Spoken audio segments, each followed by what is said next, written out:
शुक्र है इंजेक्शन और मेडिसिन का पता चल गया, वरना हम लोग कैसे हैंडल करते हैं इसे। मैंने साकिब को कॉल की है कि फिजा को भेज दें, मगर वो कह रहे हैं फिजा को लोकेशन नहीं पता। हालांकि मैंने लोकेशन शेयर की है, शायद अपनी बहन को अकेला नहीं भेजना चाहते। तो मैं ले आता हूँ जाके। तुम क्यों जाओगे? तुम क्यों इन झंझटों में पड़ोगे? आ जाएगी खुद ही।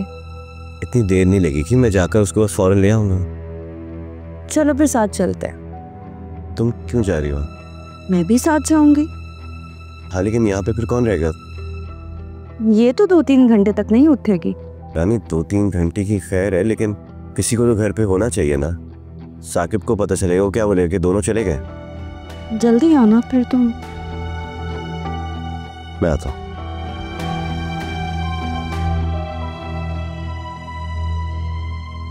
भाई मैं सोच रही हूँ कि घर चली जाऊँ। मुझे रता के लिए बहुत फिक्र हो रही है।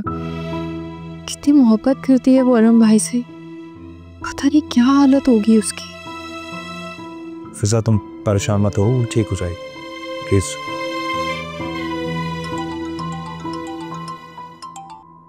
हाँ रानी। अच्छा ये तो बहुत अच्छी बात है। हाँ हाँ, नहीं नहीं, थैंक यू यार, थैंक यू, तुमने हमेशा सपोर्ट किया। Okay okay, I am waiting. या बाय।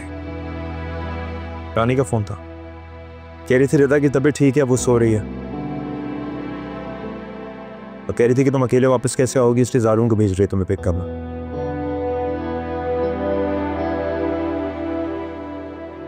भाई शायद रानी बहुत अच्छी है, मुझसे उसे पहचानने में गलती हो गई। एग्जैक्टली, वो बहुत अच्छी, उसने हमेशा हमें सपोर्ट किया। फिजा इस वक्त उसका आपकी ज़िंदगी में आना अल्लाह की मसलियत है, वरना फुप्पो के हमें घर से निकालने के बाद हम कहाँ जाते भाई।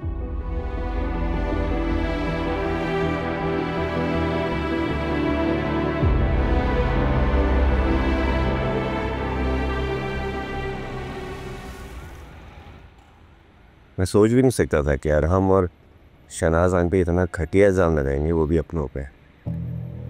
साकिब भाई ऐसा कर ही नहीं सकते। हाँ मैं जानता हूँ, ये सिर्फ इल्जाम है, लेकिन अगर मुझे इन सब के बारे में कोई पहले बता देता हो तो मैं कुछ कर तो सकता था। किसी ने बताया ही नहीं। सब कुछ इतनी जल्दी में हो रहा था कि उस वक्त तो कुछ समझ ही नहीं आया। अब कुछ नहीं हो सकता। हो तो सकता है, क्यों नहीं हो सकता? बिल्कुल हो सकता है। तो फिर प्लीज आप कुछ करें ना। इस इल्जाम के साथ साकिब भाई जिंदगी भर सबको कैसे फेस करेंगे? मैं इस केस को खुद हैंडल करता हूँ, तो फिक्र ना करो, इंशाल्लाह सब ठीक हो जाएगा। Thank you so much. इस मुश्किल वक्त में पहली बार किसी ने भी हौसला अफजाई वाली बात की है।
और हम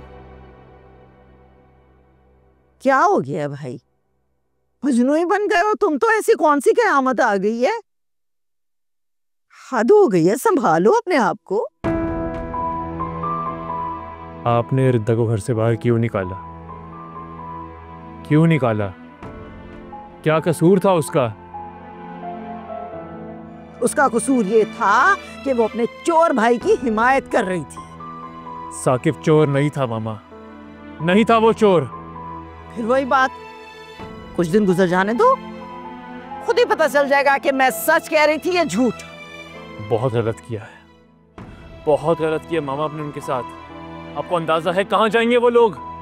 वो ठिकाना है उनके पास? एहसास है आपको इस बात का? ठिकाने भी मिल जाएंगे, सहारे भी मिल जाएंगे, तुम फिक्र ना करो।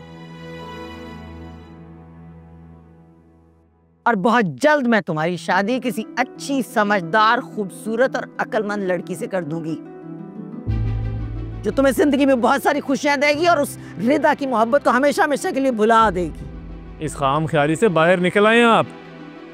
शादी करूंगा, सिर्फ रिदा से ही करूंगा। रिदा नहीं तो कोई भी नहीं।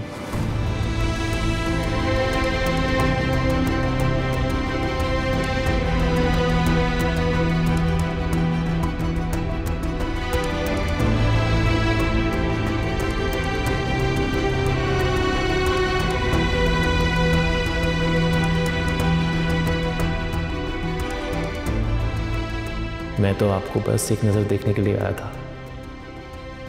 माशाल्लाह, बहुत खूबसूरत लग रही हो। मैंने अपना सारा जेवर संभाल के रखा हुआ था तुम्हारी शादी के लिए, इन लोगों के हवाले किया, इसने चोरी कर लिया। शादी तो अब नहीं होगी ज़किया।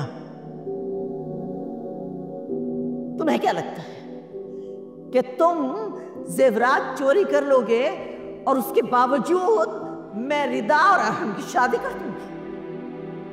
ये भी अपने भाई की हिमायत कर रही है, अपने चोर भाई की हिमायत कर रही है, मुझे झूठा साबित कर रही है, मुझे गलत साबित कर रही है, और मैं इससे शादी करूंगी अपने बेटे की। हरगिज़ नहीं, हरगिज़ नहीं।